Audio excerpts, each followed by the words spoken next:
The coronavirus shook the world in a way no force of nature ever managed to. Countries across the globe have reeled from the impact of COVID 19. Most people remain loyal to the opinion that markets are continuing to free fall as they did before the initial impact of COVID 19 and will continue to do so. However, nothing could be further from the truth. To support this viewpoint, we have with us today Mr. Surya Narayanan. Over a corporate career spanning of 32 years, he has held positions like Chief Financial Officer, Head of Global Secretarial and Compliance, etc. for several global conglomerates. A substantial portion of his career has been in the financial services industry, and currently he is an advisor to an entity in a private equity space. Welcome, sir. We are happy to have you. Well, I'm very happy to be in the midst of youngsters. One of India's main advantages is its youthful population, and I am certainly happy to be a part of these proceedings. Thank you, sir. The questions we have for you need answers, and we are sure you can provide them. For those who aren't aware of the exact nature of the stock market, could you provide a brief explanation? Well, the owners or maliks of companies are called shareholders. Initially, the people who form or promote the company, they are the only shareholders.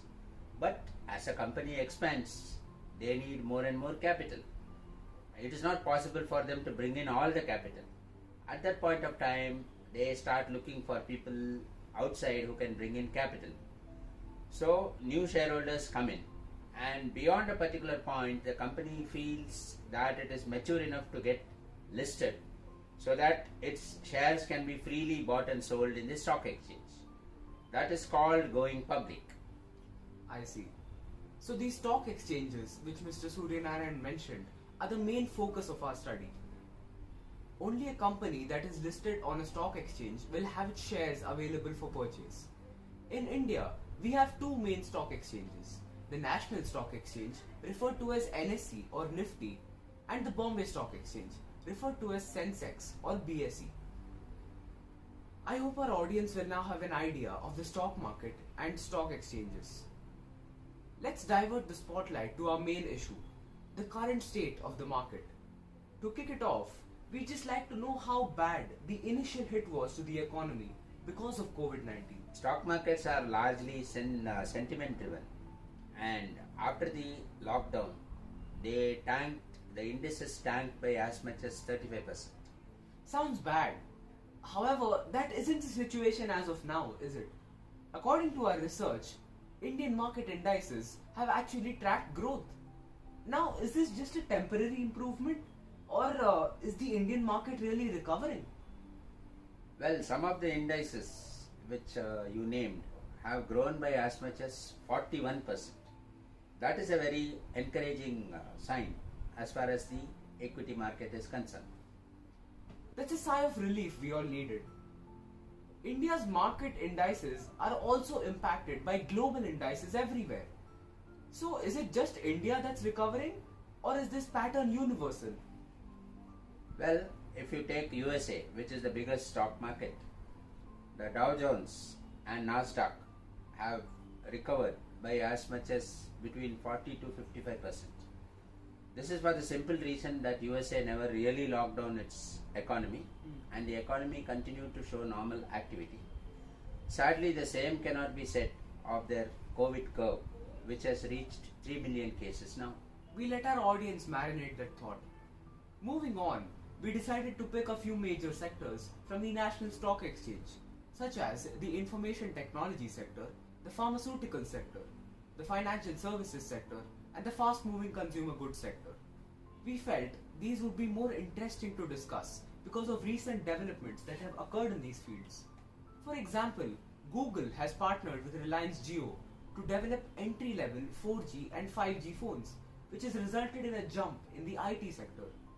In the pharmaceutical sector, because of the coronavirus, there has been increased demand for pharmaceutical products and byproducts, which has resulted in a massive jump of about 57 to 60% in the sectoral indice of the pharmaceutical sector.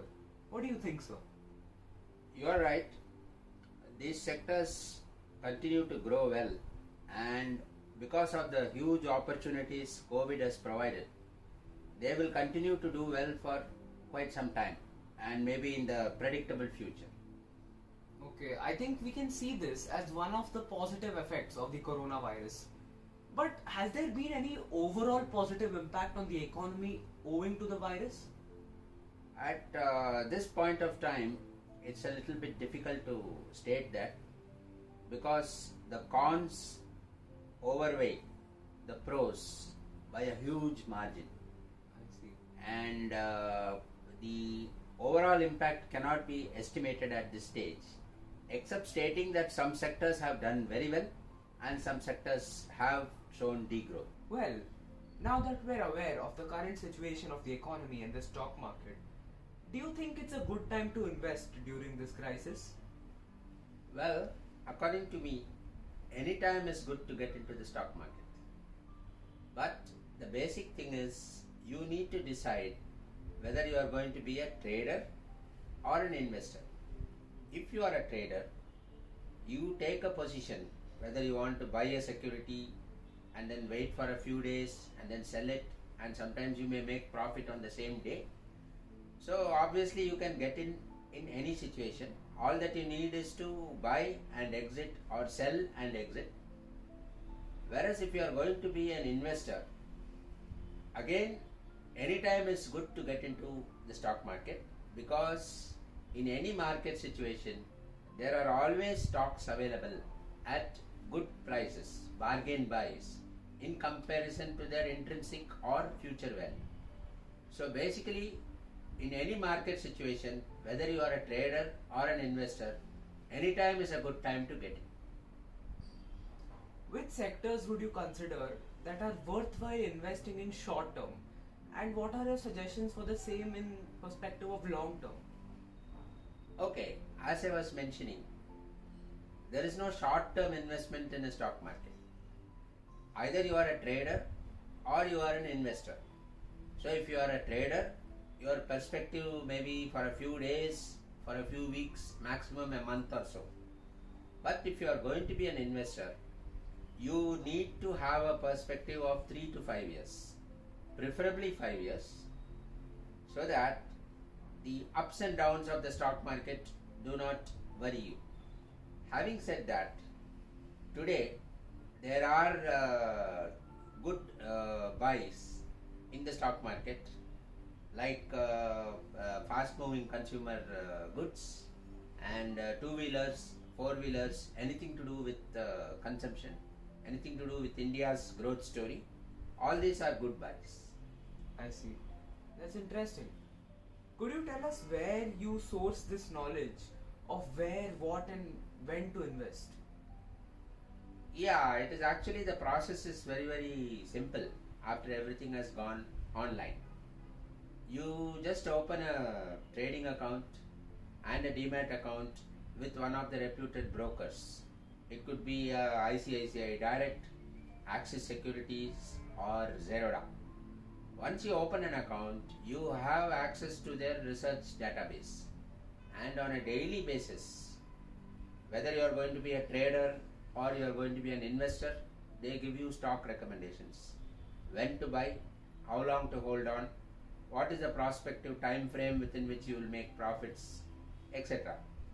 Of course, all these are only indicative, and they also tell you when stock is not moving in the expected direction, cut your losses and come out. So you just have to open an account with one of these brokers, stay glued on to their research recommendations, and take your decisions on that basis. I see. Speaking of the virus's impact, we feel this crisis might leave a lasting mark on a few sectors which won't be able to recover from the hit. What do you think? Yes, for example, take aviation or hospitality. Now these industries have been completely closed down since the beginning of the lockdown, and there is no sign as to when normalcy will be restored. So even assuming that normalcy is restored very soon, these sectors have taken a big hit, and if the normalcy is postponed, there will be a lasting negative impact on these sectors. That seems a bit worrying. But let's move on. Companies have also discovered that they can perform certain functions more efficiently than they could pre-lockdown. For example, important gatherings like annual general meetings and board meetings have been shifted completely online, with participants from across the globe in different time zones.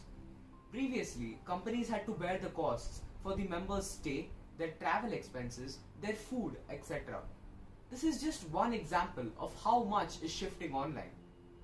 Video call companies like Zoom have experienced massive growth because of this. Isn't that right, sir? You have hit the nail right on the head.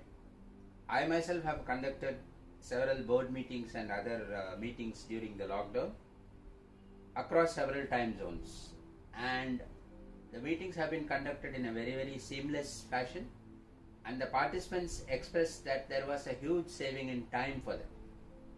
Even take the recent example of Jio's annual general meeting. It was completely online, real time, and watched by millions of participants, not only the shareholders. These are all the huge benefits of going online for everything. What is your advice for people who want to make a start in the stock market?